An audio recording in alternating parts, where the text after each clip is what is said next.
Hello friends, welcome to the success Kendra. Friends देखिए, आज का जो वीडियो है वो 67th बीपीएससी के लिए और साथ ही साथ जो आगामी बीपीएससी होने वाला है जैसे कि 68th बीपीएससी के लिए काफ़ी इंपॉर्टेंट वीडियो है। देखिए, आप लोगों का हमेशा से सवाल रहता है कि आखिर बीपीएससी में बिहार का जो आधुनिक इतिहास है वहाँ से प्रश्न कहाँ से पूछे जाते हैं। तो देखिए, आपका जो सवाल था कि आखिर प्रश्न जो है कहाँ से पूछे जाते हैं, तो उसी का निराकरण है, उसी का सॉल्यूशन है यह वीडियो। यहीं से जो है बीपीएससी बिहार के आधुनिक इतिहास से प्रश्न पूछता है। देखिए, बहुत ही इंपॉर्टेंट यह वीडियो है। अगर आप इसको ध्यानपूर्वक और धैर्यपूर्वक देख लीजिएगा, थोड़ा सा लंबा वीडियो हो सकता है लेकिन ध्यानपूर्वक अगर आप देख लीजिएगा तो आपका एक भी प्रश्न बीपीएससी में नहीं छूटने वाला है। तो फ्रेंड्स देखिए, इस वीडियो में हम लोग बिहार में यूरोपियों के आगमन से लेकर के भारत छोड़ो आंदोलन तक के सभी इंपॉर्टेंट पॉइंट्स जो कि प्रश्न के रूप में बीपीएससी पूछता है, उन सभी को हम लोग एक ही वीडियो में आज डिस्कस कर लेंगे। तो चलिए सेशन स्टार्ट करते हैं। फ्रेंड्स पहले प्लीज़ वीडियो को लाइक कर दीजिएगा। प्लीज़ फ्रेंड्स पहले वीडियो को लाइक कर दीजिए और किसी एक ग्रुप में इसको शेयर जरूर कर दीजिएगा। यहाँ पर आप देखेंगे फ्रेंड्स, सबसे पहले हम लोग स्टार्ट करेंगे बिहार में यूरोपियों का आगमन से। बिहार में यूरोपीय व्यापारियों के आगमन का क्रम। तो देखिए, यहाँ पर बिहार में सबसे पहले आते हैं पुर्तगाली, उसके बाद डच आते हैं, फिर फ्रांसीसी आते हैं, फिर डेनिश और फिर ब्रिटिश आते हैं, ईस्ट इंडिया कंपनी। ठीक है, सबसे पहले हम लोग यहाँ पर बिहार में जो पुर्तगाली आए हैं उनके बारे में पढ़ेंगे। तो यहाँ पर आप देखिएगा कि बिहार में पुर्तगाली व्यापारियों का आगमन। देखिए, पुर्तगाली व्यापारी बंगाल की हुगली में स्थापित व्यापारिक केंद्र से नाव के माध्यम से पटना आया जाया करते थे। पुर्तगालियों द्वारा निर्यातित वस्तुओं में मुख्यतः चीनी मिट्टी के बर्तन तथा विभिन्न प्रकार के मसाले थे, जबकि आयातित वस्तुओं में मुख्य रूप से सूती वस्त्र एवं अन्य प्रकार के वस्त्र होते थे। उसके बाद देखिए, उसके बाद बिहार में डच व्यापारियों का आगमन होता है। यहाँ पर देखिए, आपको याद भी होगा, ये याद रखना है आपको कि डचों ने 1632 ईस्वी में पटना में अपनी फैक्ट्री स्थापित करते हैं। ठीक है, पटना कॉलेज वर्तमान में जब वहाँ पर प्रथम डच फैक्ट्री की स्थापना किया गया। डच जो थे मुख्यतः सोरे का व्यापार करते थे। इसके अलावा चीनी, अफीम एवं सूती वस्त्र के व्यापार में भी इनकी अभिरुचि थी। उसके बाद देखिएगा कि 1662 ईस्वी में 1662 ईस्वी में मुगल सम्राट औरंगजेब ने डच प्रधान नॉथियस वैगडेन बरूक ने बिहार, बंगाल एवं उड़ीसा में व्यापार करने हेतु एक फरमान प्राप्त किया। किससे? तो औरंगजेब से। किसने? तो नॉथियस वैगडेन बरूक ने। ठीक है, इसको ध्यान रखना आपको, हो सकता है कुछ पॉइंट्स आपको पहली बार मिलेंगे।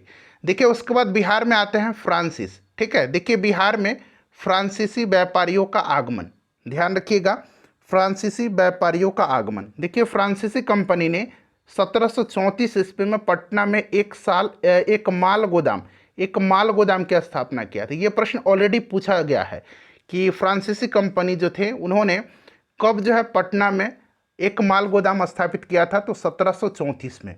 उसके बाद देखिए, फ्रांसीसी बिहार से मुख्यतः सोरे की प्राप्ति करते थे।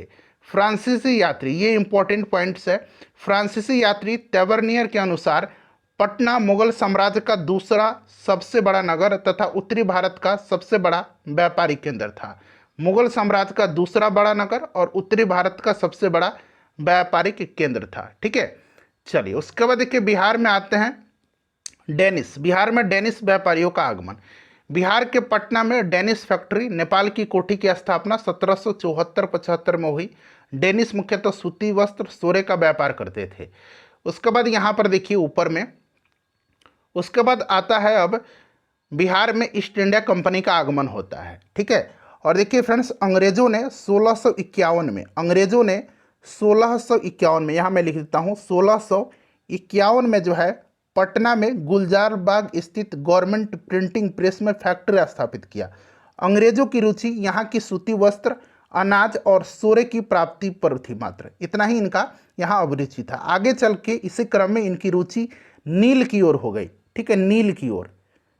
चलिए उसके बाद देखिएगा कि सर्वप्रथम पटना में ईस्ट इंडिया कंपनी के प्रमुख के रूप में 1664 ईस्वी में जॉब चरनाक को नियुक्त किया गया।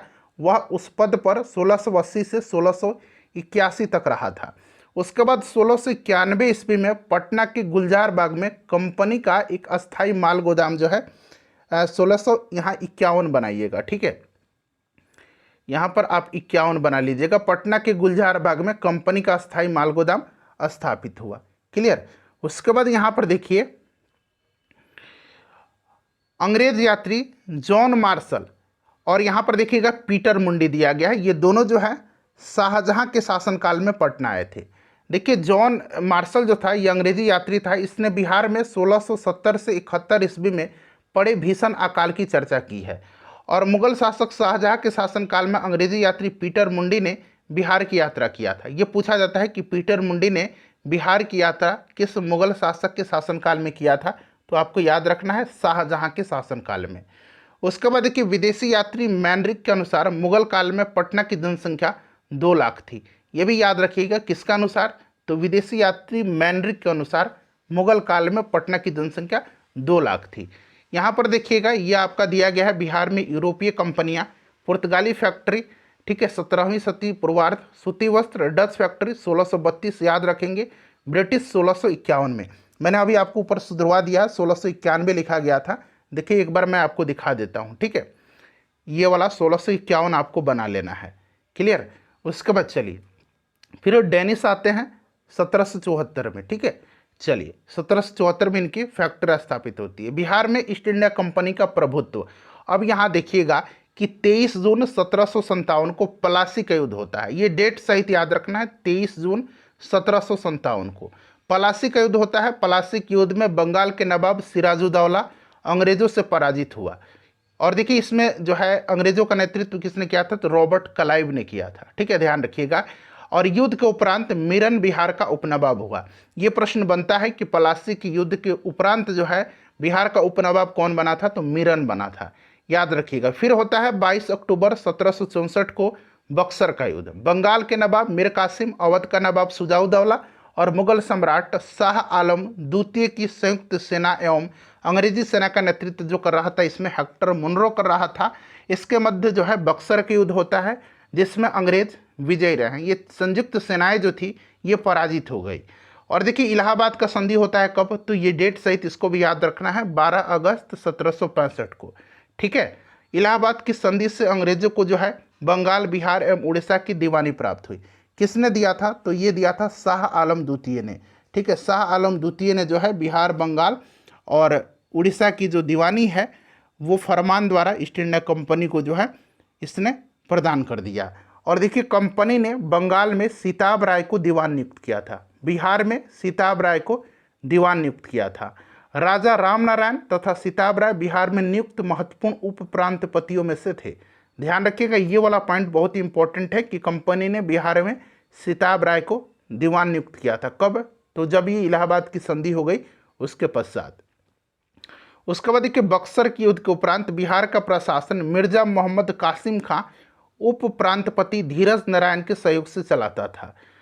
उसके बाद देखिएगा कि 1770 में, ये वाला बहुत ही इंपॉर्टेंट है, 1770 ईस्वी में रेवेन्यू काउंसिल ऑफ पटना के नाम से एक लगान परिषद जेम्स अलेक्जेंडर की अध्यक्षता में गठित की गई थी। कब गठित किया गया था रेवेन्यू काउंसिल ऑफ पटना, तो 1770 में। किसकी अध्यक्षता में, तो जेम्स अलेक्जेंडर की अध्यक्षता में गठित की गई थी। इसके सदस्य रॉबर्ट पोल्क और जॉर्ज वेनिस्टर्ट थे, ठीक है, इसको भी आप ध्यान रखिएगा। उसके बाद देखिए 1772 ईस्वी में वारेन हेस्टिंग्स ने सीताब राय को बर्खास्त करके उसके पुत्र कल्याण सिंह को राय रायन की उपाधि प्रदान की थी। यह भी प्रश्न पूछा जा सकता है। गवर्नर जनरल लॉर्ड कॉर्नवालिस ने 1793 ईस्वी में जो है बिहार में अस्थायी बंदोबस्त व्यवस्था लागू किया था। लॉर्ड क्लाइव ने 1765 ईस्वी में बिहार एवं बंगाल में द्वैध शासन लागू किया था। ये प्रश्न तो पूछा ही जाता है, 1765 ईस्वी में द्वैध शासन लॉर्ड क्लाइव ने, रॉबर्ट क्लाइव। उसके बाद देखिए 1771 ईस्वी में कोर्ट ऑफ डायरेक्टर ने बिहार एवं बंगाल में द्वैध शासन समाप्त करने की घोषणा की। कब, तो 1771 में। उसके बाद देखिएगा कि पटना के पहले मजिस्ट्रेट, ये प्रश्न बनता है, ऑलरेडी बन चुका है।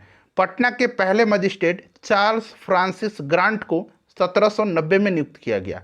पहला मजिस्ट्रेट कौन है पटना का जिसको 1790 में नियुक्त किया गया था, तो ये चार्ल्स फ्रांसिस ग्रांट है। 1865 में पटना से अलग करके गया जिले का निर्माण किया गया। इसको भी आप ध्यान रखिएगा, ठीक है। उसके बाद देखिए ये नोट करके दिया गया है 1713 में जो है मुगल सम्राट फर्रुखसियर का राज्याभिषेक पटना में होता है। फर्रुखसियर का जन्म पटना में ही हुआ था, ये याद रखना है। कब हुआ था, तो 1713 में। उसके बाद देखिए पटना की फैक्ट्री में अली गौहर यानी कि शाह आलम द्वितीय का भी राज्याभिषेक हुआ है। चलिए उसके बाद देखिएगा आगे पढ़ेंगे। अब आता है 1857 का विद्रोह। यहाँ से जो होता है स्वतंत्रता आंदोलन में बिहार की जो भूमिका है ये स्टार्ट होता है और यहाँ से फ्रिक्वेंटली प्रश्न बनते हैं बीपीएससी। अब देखिए यहाँ पर सुधार करेंगे। 1887 ये मिस प्रिंटिंग हुआ है, 1857 बना लीजिए, ठीक है, 1857 का विद्रोह। और देखिए ये बिहार में प्रारंभ होता है 12 जून 1857 को। स्थान रोहिणी गांव, जो कि अब वर्तमान में कहाँ पर है, झारखंड में है। अंग्रेजी सेना की एक टुकड़ी 30वीं रेजिमेंट, ये रेजिमेंट का नाम आपको ध्यान रखना है, इसके द्वारा स्थानीय मेजर की हत्या कर दी गई और इस घटना को विद्रोह की शुरुआत माना जाता है। उसके बाद देखिए यहाँ से एक और इम्पॉर्टेंट पॉइंट स्टार्ट होता है कि पटना में पीर अली खां के नेतृत्व में, कहाँ पर, पटना में पीर अली खां के नेतृत्व में 3 जुलाई 1857 को जो है विद्रोह प्रारंभ हुआ। लेकिन जो पटना का कमिश्नर था, कमिश्नर कौन था, तो टेलर था, इसका नाम याद रखना है, ठीक है। कमिश्नर कौन था पटना का, तो कमिश्नर टेलर था। इसने इस विद्रोह को बलपूर्वक दबा दिया, ठीक है। और देखिए उसके बाद जो है 4 जुलाई 1857 की संध्या को पीर अली खां को गिरफ्तार कर लिया जाता है। अफीम व्यापार का एजेंट लायल इस विद्रोह में मारा गया, ये प्रश्न पूछा जाता है, ठीक है। कौन मारा गया, तो लायल मारा गया था, ध्यान रखेंगे। उसके बाद देखिए 25 जुलाई 1857 को दानापुर छावनी के रेजिमेंट ने विद्रोह कर दिया और कुंवर सिंह की सेना के साथ मिल गए। ये याद रखना है डेट, 25 जुलाई 1857 को। उसके बाद कि 27 जुलाई को कुंवर सिंह ने अंग्रेज कैप्टन डनवर को युद्ध में पराजित कर आरा पर अधिकार कर लेते हैं एवं स्वतंत्र सरकार की इन्होंने स्थापना किया। उसके बाद देखिए 2 अगस्त 1857 को मेजर आयर और कुंवर सिंह के मध्य बीबीगंज के निकट लड़ाई हुई। अंग्रेजों का पलड़ा इसमें भारी रहा था। दिसंबर 1857 में नाना साहब एवं तात्या टोपे के साथ मिलकर रीवा में अंग्रेजों को पराजित किया इन्होंने। उसके बाद देखिए जगदीशपुर लौटते समय 23 अप्रैल 1858 को वीर कुंवर सिंह को कैप्टन लीग्रांट के नेतृत्व वाली ब्रिटिश सेना से पराजय का सामना करना पड़ा और इस युद्ध में कुंवर सिंह घायल हो गए और 26 अप्रैल 1858 को ये शहीद हो जाते हैं, इनकी मृत्यु हो जाती है। ये डेट आपको याद रखना है, 26 अप्रैल 1858 को वीर कुंवर सिंह की मृत्यु हुई थी, ये पूछा जाता है। उसके बाद देखिए इनके जो अनुज थे, कौन, तो अमर सिंह। अमर सिंह जो थे यह अमर सेनानी वीर कुंवर सिंह के अनुज थे और 1857 के संघर्ष में कुंवर सिंह के साथ कंपनी सरकार के विरुद्ध कैमूर पहाड़ी क्षेत्र में छापामार युद्ध लड़ते रहे थे। कुंवर सिंह जी के शहीद हो जाने के पश्चात संघर्ष को सक्रिय बनाए रखा अमर सिंह जी ने और नवंबर 1858 में इनको गिरफ्तार कर लिया गया और गोरखपुर जेल में जो है इनको भेजा गया, जहां पर इनकी मृत्यु हो जाती है। देखिए कुंवर सिंह के भाई अमर सिंह ने शाहबाद पर जुलाई 1858 में अधिकार कर अपने भाई हरकिशन सिंह के नेतृत्व में एक समानांतर सरकार का गठन किया था। याद रखिएगा 5 फरवरी 1860 को गोरखपुर जेल में इनकी पेचिश के कारण मृत्यु हो गई अमर सिंह जी की। चलिए उसके बाद देखिएगा कि 25 जुलाई 1857 को मुजफ्फरपुर के विद्रोही सैनिकों ने अंग्रेज अधिकारियों की हत्या कर दिया था।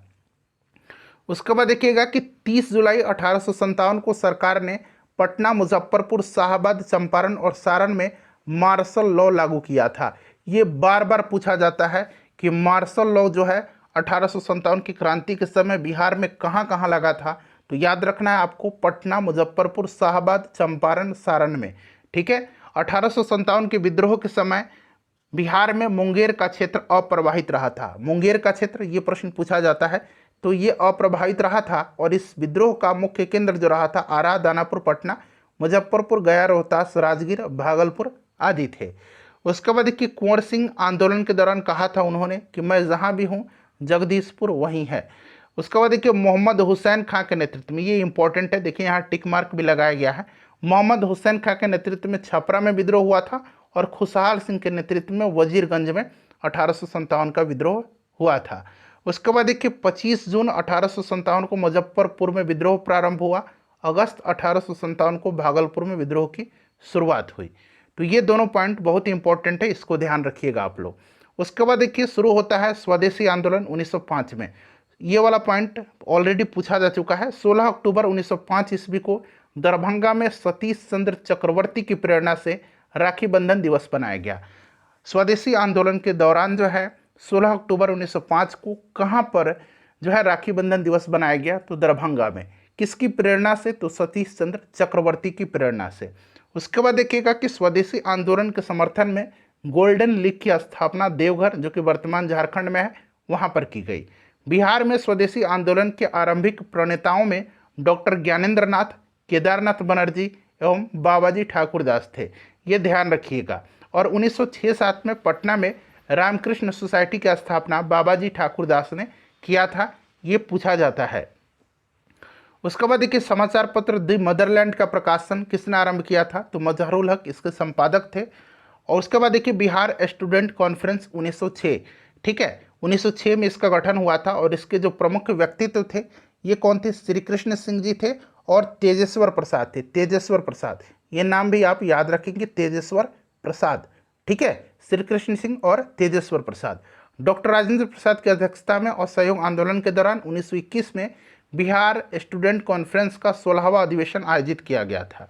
उसके बाद देखिएगा बिहार प्रांत की गठन की मांग, तो देखिए महेश नारायण और सच्चिदानंद सिन्हा, ये दोनों नाम आपको ध्यान रखना है। महेश नारायण और सच्चिदानंद सिन्हा के द्वारा 1906 में पृथक बिहार प्रांत की मांग के समर्थन में एक पुस्तिका प्रस्तुत की गई थी। ऑलरेडी यह प्रश्न बनता है कि एक पुस्तिका जो है किसने प्रस्तुत किया था, तो ऑप्शन में ये दोनों नाम रहता है, इसलिए ऑप्शन नंबर ई आपको चुनना होगा। ध्यान से आप देखिए वीडियो को, इसलिए मैं बार बार आपको रिपीट कर रहा हूं जहां पर इंपॉर्टेंट पॉइंट्स है उनको। देखिए उसके बाद बिहार छात्र सम्मेलन 1906 में होता है, डॉक्टर राजेंद्र प्रसाद के द्वारा पटना में इसका आयोजन किया जाता है। इसमें जो अन्य प्रमुख व्यक्ति थे सच्चिदानंद सिन्हा, महेश नारायण, इनका भी नाम आप जरूर याद रखिएगा। उसके बाद देखिए बिहार प्रादेशिक सम्मेलन 1908 में होता है। 1908 में प्रथम अधिवेशन इसका पटना में होता है। और यहाँ पर ये वाला पॉइंट देखिएगा, मोहम्मद फखरुद्दीन द्वारा बिहार को बंगाल से पृथक करके नए प्रांत गठन के प्रस्ताव को सर्वसम्मति से इसमें स्वीकृत भी किया गया था। किसके द्वारा, तो मोहम्मद फखरुद्दीन के द्वारा, याद रखिएगा, ठीक है। उसके बाद देखिए होम रूल आंदोलन स्टार्ट होता है 1916 में बांकीपुर पटना में। 16 दिसंबर 1916 को मौलाना मजहरुल हक की अध्यक्षता में होम रूल का गठन किया गया। इसके उपाध्यक्ष बनाए गए नवाब सरफराज हुसैन खां एवं इसका मंत्री चंद्रवंशी सहाय को बनाया जाता है, ठीक है। ये दोनों नाम आप याद रखिएगा। इसके अन्य सदस्य में वैद्यनाथ नारायण, पूर्णेंद्र नारायण, ये भी थे। आंदोलन के दौरान 18 अप्रैल एवं 25 जुलाई 1918 को एनी बेसेंट 2 बार पटना आई थी। ये आपको याद रखना है, 2 बार, 18 अप्रैल को और 25 जुलाई 1918 को ये एनी बेसेंट 2 बार पटना आई थी। उसके बाद देखिए जनकधारी प्रसाद ने मुजफ्फरपुर जिला में होम रूल की स्थापना किया था। किसने होम रूल की स्थापना मुजफ्फरपुर में किया था, तो जनकधारी प्रसाद ने, ठीक है, इसको जरूर ध्यान रखिएगा। उसके बाद देखिए बिहार के चंपारण में, यह भी प्रश्न पूछा जाता है, होम रूल की स्थापना कहाँ हुई थी, तो बिहार के चंपारण जिले में। और बिहार के चंपारण जिले में ही इसका प्रचार नहीं हुआ था, ठीक है, बिहार के चंपारण में होम रूल का प्रचार नहीं हुआ था। अब आता है चंपारण सत्याग्रह 1917 में, ठीक है, ये स्टार्ट होता है और इसका विरोध किया था एनजी रंगा ने। एनजी रंगा ने चंपारण सत्याग्रह का विरोध किया था, ध्यान रखिएगा आप लोग, ठीक है। चलिए उसके बाद गांधी जी आते हैं चंपारण। सबसे पहले तो ये पहुंचते हैं कहाँ पर, तो ये 10 अप्रैल 1917 को पटना और फिर मुजफ्फरपुर होते हुए ये 15 अप्रैल 1917 को चंपारण आते हैं। पढ़ेंगे इसको भी हम लोग। यहाँ पर देखिए महात्मा गांधी का भारत में यह प्रथम सत्याग्रह है। राजकुमार शुक्ल ने गांधी जी को निमंत्रित किया था। 1916 के लखनऊ अधिवेशन में भी मिले थे गांधी जी से, और यहाँ पर जो नील कृषक की दुर्दशा थी उसके तरफ गांधी जी का ध्यान आकर्षित किया था। तो गांधी जी आए थे इन्हीं के बुलाव में, ध्यान रखेंगे। चंपारण में 3 कठिया प्रणाली का प्रचलन था, यानी कि 20 कट्ठा, यानी कि 20 कट्ठा का 1 बीघा होता है, आपको पता है। 20 कट्ठा में 3 कट्ठा जो है नील की खेती करना अनिवार्य होता था। अन्य संबंधित व्यक्ति जो थे इन पे, यानी कि कह सकते हैं कि गांधी जी के सहयोगी थे, तो इसमें देखिए डॉक्टर राजेंद्र प्रसाद थे, अनुग्रह नारायण सिंह थे, JB कृपलानी थे, और भी मैं नाम याद बता रहा हूँ, ध्यान रखिएगा। ये नाम तो आपको ध्यान रखना ही रखना है, डॉक्टर राजेंद्र प्रसाद, अनुग्रह नारायण सिंह और JB कृपलानी। देखिए BPSC का जो 67 8 मई के दिन हुआ था PT, उसमें तो यही प्रश्न तो पूछा गया था।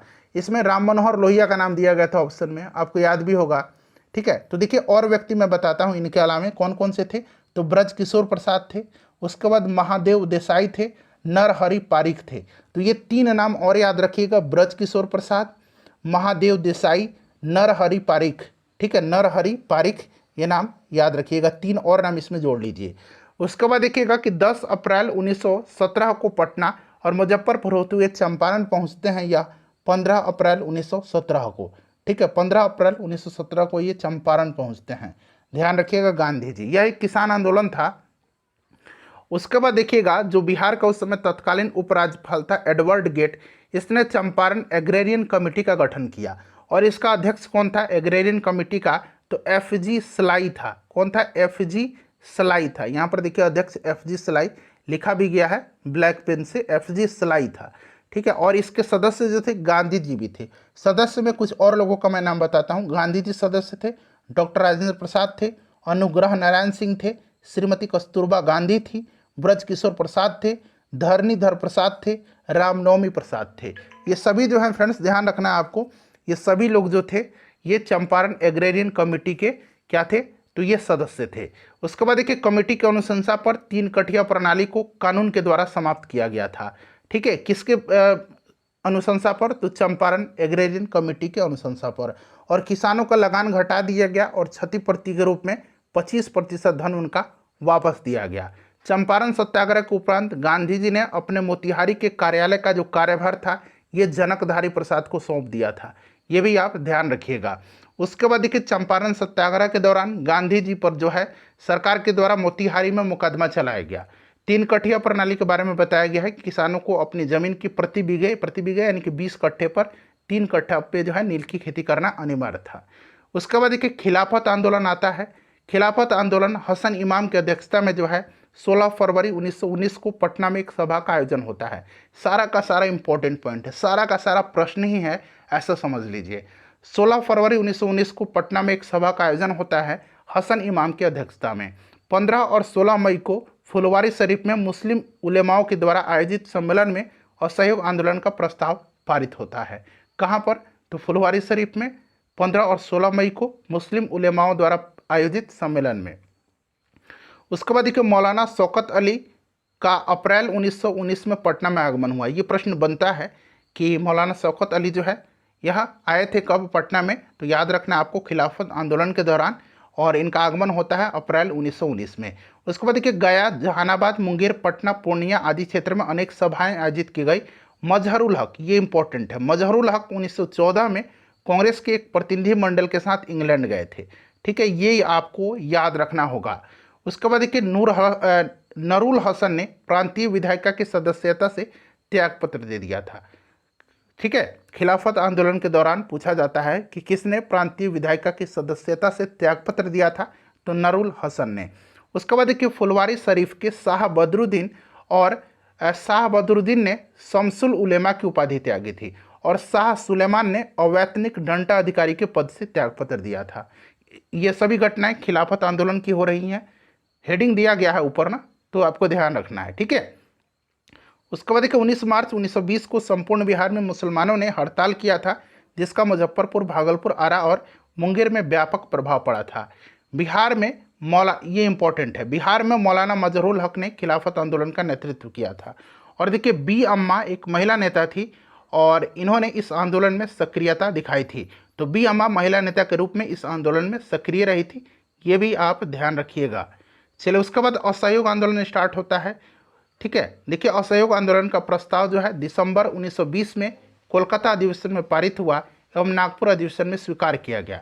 डॉक्टर राजेंद्र प्रसाद की अध्यक्षता में अगस्त 1920 में बिहार प्रांतीय राजनीतिक सम्मेलन का आयोजन भागलपुर में हुआ था और इसी में गांधी जी के असहयोग आंदोलन के प्रस्ताव को स्वीकृति दी गई थी, ध्यान रखिएगा। ठीक है, ब्रजकिशोर प्रसाद के द्वारा प्रस्तावित स्वराज के मुद्दे को भी इसमें शामिल किया गया था। ठीक है, यहाँ पर देखिएगा असहयोग आंदोलन में शामिल कर लिया गया था।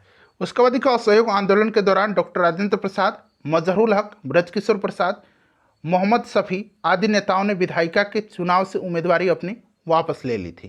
क्लियर। चलिए उसके बाद देखिएगा कि आंदोलन के दौरान डॉक्टर राजेंद्र प्रसाद के भाई राय साहब महेंद्र प्रसाद ने राय साहब की उपाधि जो है त्याग दिया था और अवैतनिक दंडाधिकारी के पद से भी इन्होंने इस्तीफा दिया था। पूछा जाता है कि किसने दिया था। असहयोग आंदोलन के दौरान राय साहब की उपाधि त्यागी थी, तो ये राजेंद्र प्रसाद के भाई हैं, ठीक है, महेंद्र प्रसाद। उसके बाद देखिए पटना गया रोड पर एक राष्ट्रीय महाविद्यालय की स्थापना की गई थी। असहयोग आंदोलन के समय की सारी घटनाएं हैं और इसका जो है प्रचार बनाया गया था डॉक्टर राजेंद्र प्रसाद को। मजहरुल हक ने दीघा पटना के निकट सदाकत आश्रम का निर्माण किया। उसके बाद देखिए ये सभी प्रश्न इंपॉर्टेंट है। बिहार विद्यापीठ का उद्घाटन ये पूछा जाता है किसने किया था, तो 6 फरवरी 1921 को महात्मा गांधी जी के द्वारा किया गया था। इसके कुलाधिपति मजहरुल हक को एवं कुलपति ब्रजकिशोर प्रसाद बनते हैं, ठीक है। कभी कभी उप कुलपति पूछा जाता है, तो उप कुलपति ब्रजकिशोर प्रसाद। मजहरुल हक ने 30 सितंबर 1921 को सदाकत आश्रम से दी मदरलैंड नामक अखबार निकालना शुरू किया था। असहयोग आंदोलन के दौरान भागलपुर में, ये पूरा का पूरा प्रश्न है, ध्यान से पढ़िएगा। असहयोग आंदोलन के दौरान भागलपुर में दीप नारायण सिंह, मुंगेर में मोहम्मद जुबैर, मुजफ्फरपुर में मोहम्मद शफी और छपरा सारण में राहुल संकृत्यायन ने महत्वपूर्ण भूमिका निभाई थी। क्लियर। चलिए उसके बाद देखिएगा कि सरला देवी जो थी, सरला देवी, यहाँ मैं लिखता हूँ सरला देवी, सरला देवी का नाम याद रखना है। सरला देवी जो थी इन्होंने असहयोग आंदोलन के दौरान बहिष्कार कार्यक्रमों में सक्रियता दिखाई थी। इन्होंने ये सक्रिय रही थी बहिष्कार कार्यक्रमों में, और विशेष करके छात्रों से स्कूल कॉलेज आदि छोड़ने की अपील किया था सरला देवी ने, ठीक है। और देखिए राजेंद्र प्रसाद ने असहयोग आंदोलन के दौरान अपना लाभप्रद वकालत छोड़ दिया था। राजेंद्र प्रसाद जी ने कब, तो असहयोग आंदोलन के दौरान। जयप्रकाश नारायण जी ने अपने परीक्षा शुरू होने से मात्र 20 दिन पहले कॉलेज छोड़ दिया था। इन सब को ध्यान रखिएगा। उसके बाद देखिए यहाँ पर कि दिसंबर 1921 में प्रिंस ऑफ वेल्स का पटना आगमन का सावित्री देवी के नेतृत्व में व्यापक विद्रोह हुआ था। ये भी बहुत ही इंपॉर्टेंट है। उसके बाद देखिएगा कि बिहार में कांग्रेस ने तिलक स्वराज फंड में 9,42,000 रुपये एकत्रित करने का लक्ष्य रखा था, और कांग्रेस ने इस फंड में 7.5 लाख रुपया एकत्र किया था। बिहार यात्रा के दौरान गांधी जी ने बिहार शरीफ के वासियों ने अभिनंदन पत्र प्रदान किया था। किसको? गांधी जी को। बिहार शरीफ के जो निवासी थे वहाँ के अभिनंदन पत्र इनको प्रदान किया था। बिहार में इस आंदोलन को निर्बाध संचालन हेतु कांग्रेस ने मुठिया प्रथा की शुरुआत की थी, जिसमें क्या होता था कि प्रत्येक गृहस्थ प्रतिदिन एक मुट्ठी अनाज कांग्रेस को देता था, जिससे कांग्रेस का आर्थिक मदद इससे मिलती थी। उसके बाद देखिए इस आंदोलन के दौरान भागलपुर में आयोजित विदेशी वस्त्र बहिष्कार कार्यक्रम काफ़ी चर्चित रहा था।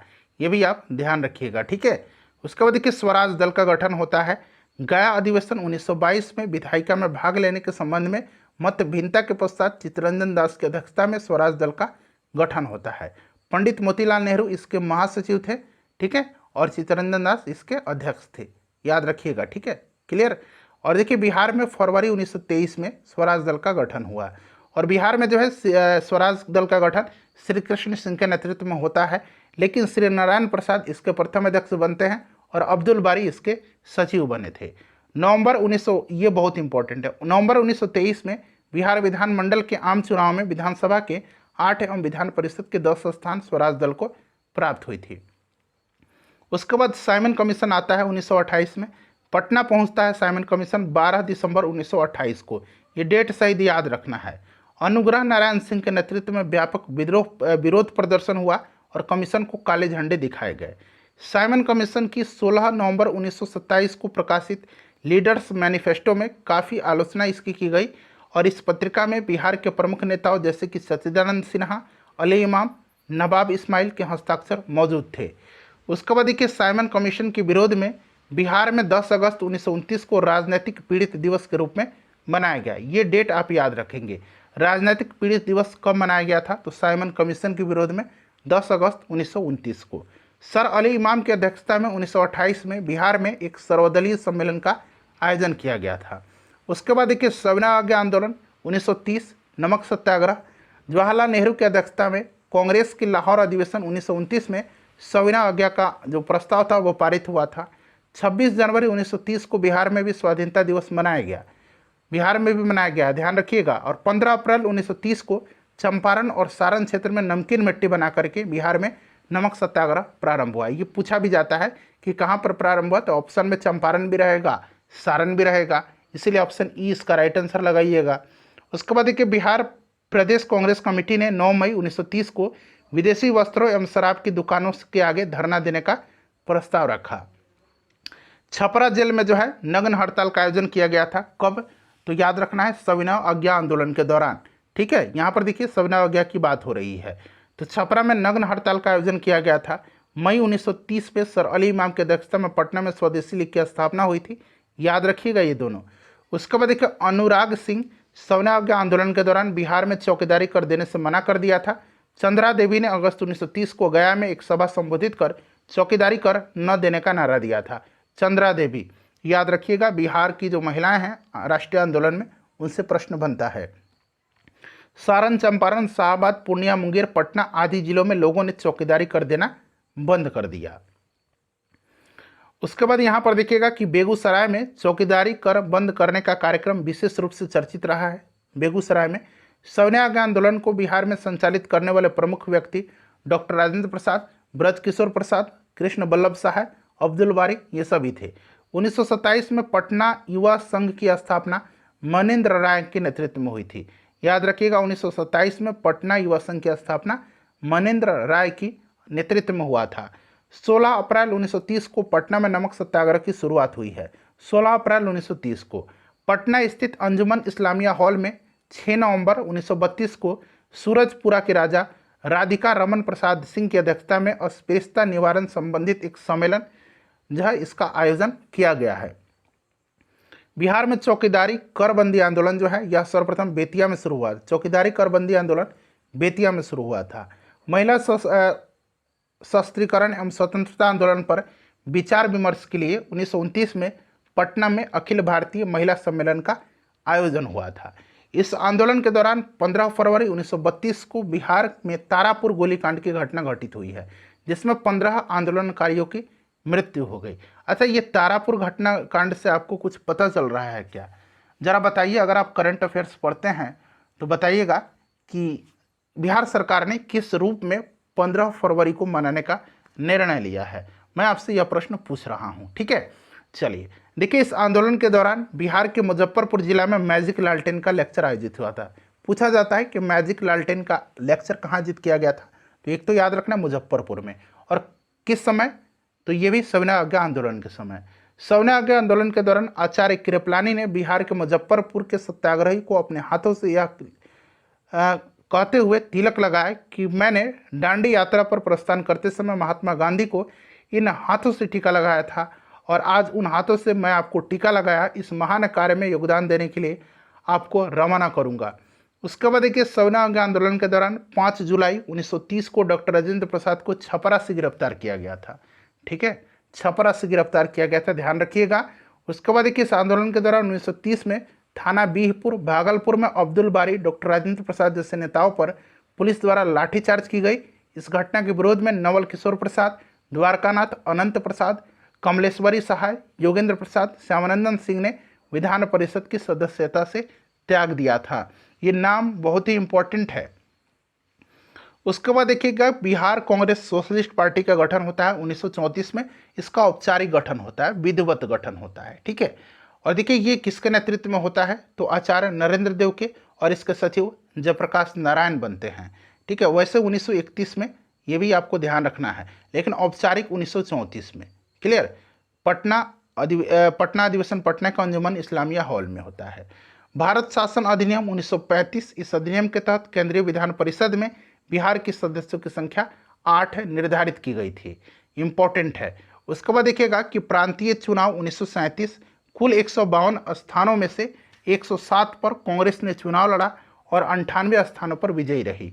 चुनाव के पश्चात बिहार इंडिपेंडेंट मुस्लिम पार्टी के नेता मोहम्मद यूनिस अप्रैल 1937 से जुलाई 1937 तक प्रथम मुख्यमंत्री बने थे। ये प्रधानमंत्री बने थे, आपको भी याद होगा उस समय प्रधानमंत्री होता था। चलिए, उसके बाद देखिएगा कि 20 जुलाई 1937 को कांग्रेस के श्री कृष्ण सिंह मुख्यमंत्री बने।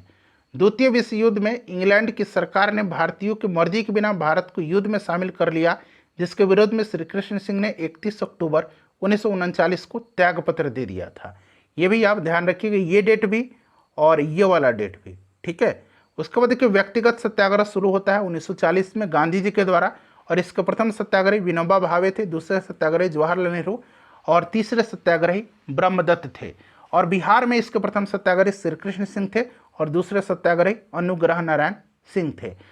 उसके बाद देखिए श्याम नारायण सिंह, जगत रानी देवी, जानकी देवी और गौरी शंकर सिंह, ये सभी जो थे ये प्रमुख सत्याग्रही थे बिहार में व्यक्तिगत सत्याग्रह के। गांधी जी से प्रभावित होकर ताना भगत के अनुयायियों ने भी सत्याग्रह किया। बिहार में व्यक्तिगत सत्याग्रह 28 नवंबर 1940 को शुरू हुआ था। ये डेट आपको याद रखना होगा, ठीक है। उसके बाद देखिए भारत छोड़ो आंदोलन होता है स्टार्ट, बहुत ही इंपॉर्टेंट है यह चैप्टर। देखिए 8 अगस्त 1942 को जो है मध्यरात्रि को ऑपरेशन जीरो हावर चला जाता है, जिसके तहत जितने भी प्रमुख नेता थे उनको गिरफ्तार कर लिया गया। डॉक्टर राजेंद्र प्रसाद को एवं जगत नारायण लाल को 9 अगस्त 1942 को गिरफ्तार करके बांकीपुर पटना जेल में रखा गया। ये नाम भी आपको याद रखना है, जगत नारायण लाल और राजेंद्र प्रसाद को बांकीपुर जेल में रखा गया था। जयप्रकाश नारायण को हजारीबाग में रखा गया था। उसके बाद यहाँ पर देखिए कि अन्य प्रमुख नेता जो थे इसमें श्री कृष्ण सिंह, श्रीमती भगवती देवी, सीताराम केसरी आदि ने इस आंदोलन को संगठित करने में महत्वपूर्ण भूमिका निभाई। बलदेव सहाय ने सरकार के विरुद्ध में महाधिवक्ता के पद से इस्तीफा दे दिया था, ये याद रखिएगा। उसके बाद देखिए 11 अगस्त 1942 को सचिवालय गोलीकांड की घटना घटित होती है, ये डेट सहित याद रखना है। इसमें 7 छात्र जो हैं ये शहीद हो जाते हैं।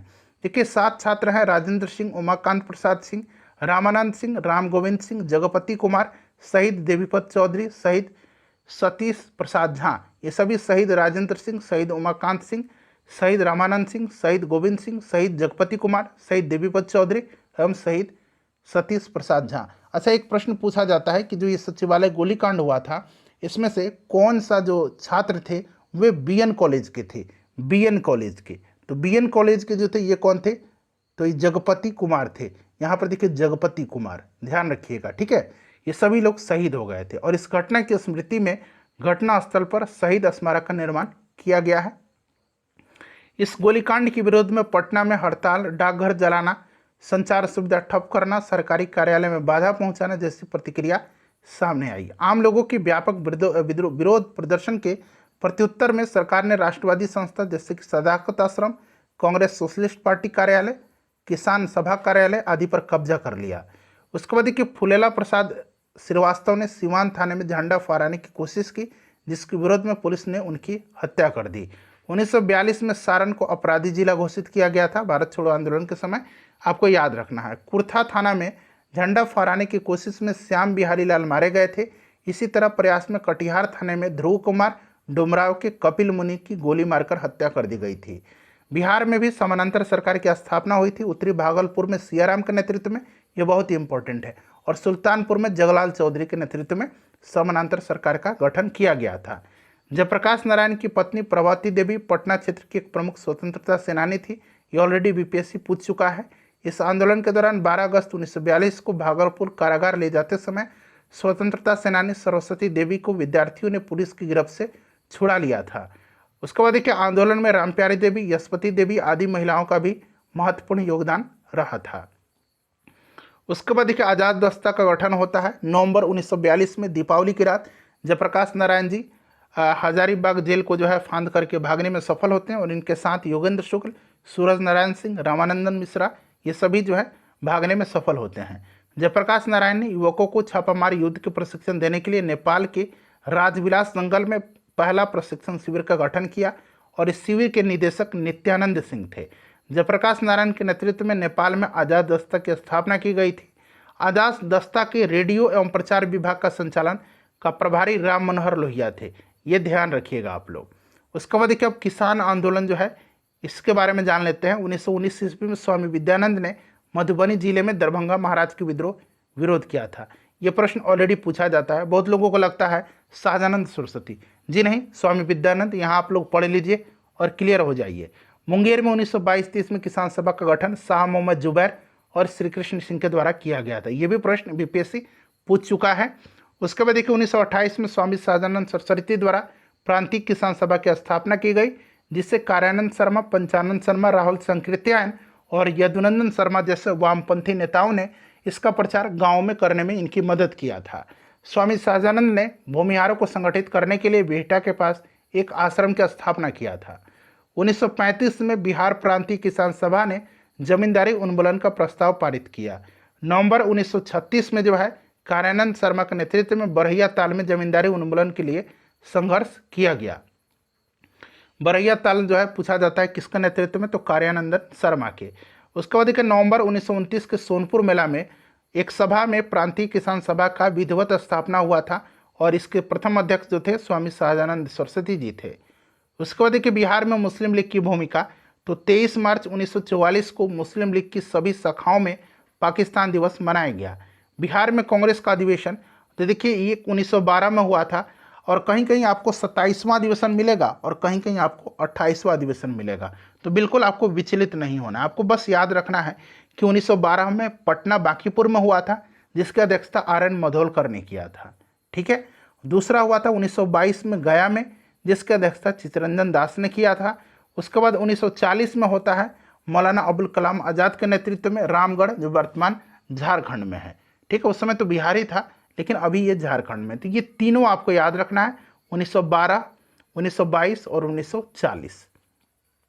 उसके बाद देखिएगा अगर हम बात करें अन्य संगठन में तो यहाँ पर देखिए यादव कुर्मी कोयरी जातियों ने आपसी तालमेल बनाने हेतु 1936 में त्रिवेणी संघ की स्थापना किया था। इसके प्रमुख सदस्यों में चौधरी JNP मेहता, सरदार जगदेव सिंह, शिवपूजन सिंह थे।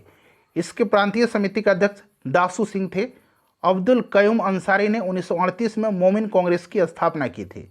उसके बाद देखिएगा कि थियोडोर सूरिन की अध्यक्षता में 1938 में आदिवासी महासभा का जो है स्थापना किया गया था। अब बिहार में जो जनजातीय विद्रोह हैं उनको एक नज़र हम लोग देख लेते हैं। यहाँ पर देखिएगा, हाँ अब यहाँ पर देख लीजिए कि नोनिया विद्रोह यह 1770-1800 के मध्य हुआ था। विद्रोह का क्षेत्र हाजीपुर, तिरहुत, सारण और पूर्णिया याद रखिएगा। कारण सोरा उत्पादन में लगे नोनिया जाति के लोगों पर अत्यधिक शोषण हो रहा था, इसीलिए ये हुआ था। तमाड़ विद्रोह 1789 से 94, विद्रोह का क्षेत्र छोटा नागपुर। कारण इसका जमींदारों ने किसानों की जमीनें हड़पनी शुरू कर दी थी जिसके कारण उराव जनजाति के लोगों ने यह विद्रोह कर दी।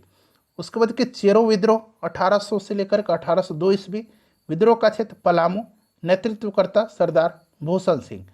उसके बाद के सरदारी आंदोलन 1859 से 1881 के मध्य ईसाई धर्म के व्यापक प्रचार प्रसार के विरुद्ध जनजातीय सुधारवादी आंदोलन के रूप में यह आंदोलन चले। इसका वर्णन SSC राय ने अपनी पुस्तक द मुंडाज में किया है। कौन सा? सरदारी आंदोलन का। उसके बाद देखिए इस आंदोलन का मूल उद्देश्य जमींदारों को बाहर निकालना, बेगारी प्रथा को समाप्त करना और भूमि पर लगाए गए प्रतिबंधों का विरोध करना था। इस आंदोलन का प्रभाव क्षेत्र संथाल परगना था। खरवार आंदोलन, इस आंदोलन का नेतृत्व भागीरथ मांझी ने किया था। याद रखना आपको, इस आंदोलन का उद्देश्य प्राचीन मूल्यों और जनजातीय परंपराओं को पुनः स्थापित करना था। आंदोलन के प्रति पूर्ण समर्पण वाले सफाहोर तथा उदासीन लोग बाबजिया कहलाएं। क्या कहलाएं? बाबजिया कहलाएं। उसके बाद देखिए कोल विद्रोह, यह व्यापक विद्रोह छोटा नागपुर, पलामू, सिंहभूम और मानभूम की कई जनजातियों का संयुक्त विद्रोह था। इस विद्रोह का मुख्य कारण भूमि संबंधी असंतोष था। कर चुकाने की असमर्थता में इनकी जमीन दीकुओं बाहरी लोगों को दे दी जाती थी। ठीक है, और विद्रोह का नेतृत्व बुधो भगत, विद्रायण, ठीक है, विंद्राय और सिंगराय सुरगा मुंडा कर रहे थे। अंग्रेजी सेना की कमान कैप्टन विल्किंसन के हाथों में था।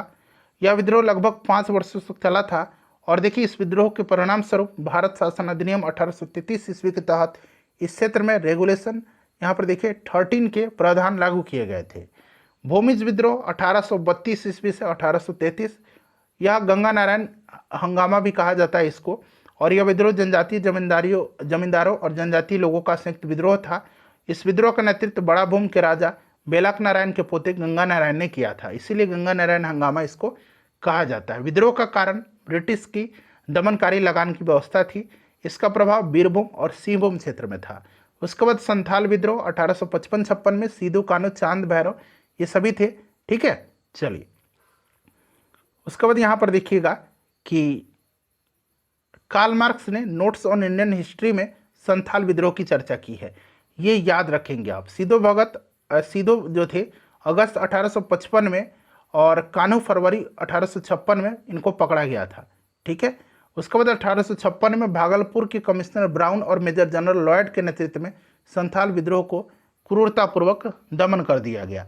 विद्रोह का परिणाम देखिएगा तो एलिस एडम्स रिपोर्ट के आधार पर अधिनियम 37/1855 के तहत दामिनी कोह का नाम परिवर्तित कर संथाल परगना कर दिया गया। संथाल परगना में देवघर, दुमका, राजमहल, ठीक है, याद रखना आपको, गोड्डा जिला को शामिल किया गया। काश्तकारी अधिनियम 1860 पारित कर संथालों को अधिकार पुनः बहाल किए गए। संथाल परगना के शासन कार्य हेतु एक कमिश्नर नियुक्त की गई।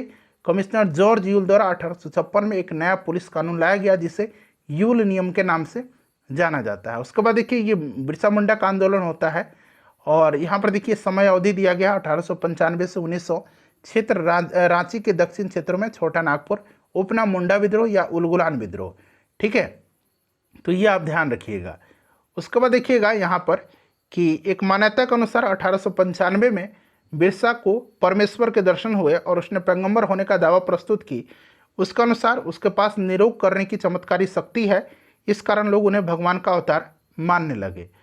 उसके बाद यहाँ पर देखिएगा 1897 से 1900 में, एक बार ये देख लीजिए, 1895 में लगान माफ़ी के लिए अंग्रेजों के खिलाफ मोर्चा खोल दिया, जिसके कारण 2 वर्ष के लिए जेल इनको किया गया, ठीक है। और मुंडा ने अंग्रेजों के खिलाफ गुरेला युद्ध लड़ा। अंग्रेज ने उन्हें सिर पर 500 रुपये का इनाम रखा था। उसके बाद देखिए यहाँ पर कि 3 फरवरी 1900 को बिरसा मुंडा को गिरफ्तार किया गया था, क्लियर। और हैजा के कारण 9 जून 1900 ईस्वी को रांची जेल में इनकी मृत्यु हो गई थी। यहाँ पर देखिएगा विद्रोह का परिणाम, छोटा नागपुर काश्तकारी कानून के तहत किसानों को कुछ राहत प्रदान की गई। उसके बाद यहाँ पर देखिए कि बंधुआ मजदूरी प्रतिबंध लगा दिया गया, संयुक्त काश्तकारी अधिकारों को मान्यता दी गई और बिरसा मुंडा के जीवन पर 2 फिल्में बनी हैं, गांधी से पहले गांधी 2008 में और उलगुलान एक क्रांति 2004 में। अब कुछ और मैं आपको जो विद्रोह हुआ है थोड़ा सा उनके बारे में आपको एक बार मैं बता देता हूँ, तो इनको भी एक बार आप लोग ध्यान रख लीजिएगा। जैसे कि लोटा विद्रोह कहाँ पर हुआ था, तो ये प्रश्न बनता है। तो देखिए लोटा विद्रोह जो हुआ था ये मुजफ्फरपुर में हुआ था। क्यों हुआ था, तो लोटा विद्रोह क्या था कि मुजफ्फरपुर जेल के कैदियों को पीतल के लोटा के स्थान पर मिट्टी का लोटा दिया गया। 1856 में लोटा विद्रोह हुआ था, ठीक है, ये याद रखेंगे, लोटा विद्रोह याद रखिएगा, ठीक है, विद्रोह ये याद जरूर रखिएगा। चलिए अब जो है कुछ मैं जो पत्र पत्रिका है और जो इम्पोर्टेंट जो इंस्टीट्यूट का गठन किया गया था उसको एक बार मैं आपको दिखा देता हूँ। एक चार्ट है उसको देख लीजिए, वहाँ से भी प्रश्न थोड़ा सा वीडियो क्वालिटी बढ़ा लीजिएगा, आई होप कि आपको स्पष्ट दिखेगा ही। यहाँ पर देखिएगा आधुनिक बिहार में शिक्षा का विकास, यहाँ वर्ष दिया गया और यहाँ संस्थान दिया गया। 1835 में बिहार का पहला जिला स्कूल पटना में खुला। 1863 में पटना कॉलेज की स्थापना हुई और आगे चल के 1917 में कला विभाग तथा 1919 में भौतिकी और रसायन विभाग की स्थापना हुई। 1872 में मुजफ्फरपुर में बिहार साइंटिफिक सोसाइटी की स्थापना हुई, इसके संस्थापक इमदाद अली थे। उसके बाद 1875 में पूसा समस्तीपुर में अनुसंधान फॉर्म की स्थापना, आगे चल के 1902 में पूसा में ही कृषि शोध एवं प्रयोग केंद्र का जो है किया गया गठन और 1904 में कृषि विश्वविद्यालय की स्थापना की गई। उसके बाद देखिए 1886 में पटना सिटी में मोहम्मदन एंग्लो अरबी कॉलेज स्थापित किया गया था, इसके संस्थापक शमसुल उलेमा और मोहम्मद हसन थे। 1909 में पटना में लॉ कॉलेज की स्थापना, पटना हाई कोर्ट का स्थापना 1916 में। उसके बाद 1917 में पटना विश्वविद्यालय की स्थापना पूछा जाता है। 1925 में पटना में मेडिकल कॉलेज, आगे चल कर के गया दरभंगा में भी मेडिकल कॉलेज खुला। 1926 में पटना में आयुर्वेदिक स्कूल, जिसके बाद कॉलेज का दर्जा इसको दिया गया। 1926 में इंडियन स्कूल ऑफ माइंस, ठीक है, Indian school of mines Dhanbad की स्थापना हुआ था। 1927 में पटना में वेटनरी कॉलेज की स्थापना, 1928 में पटना साइंस कॉलेज की स्थापना और 1939 में Patna government school of arts and craft की स्थापना, ठीक है। उसके बाद देखिए आधुनिक बिहार की प्रमुख समाचार पत्र पत्रिका, ये अंग्रेजी वाला है, ठीक है। यहाँ तक देखिए द बिहार हेराल्ड, बिहार का पहला अंग्रेजी अखबार 1875 पटना बाबू गुरु प्रसाद सेन के द्वारा।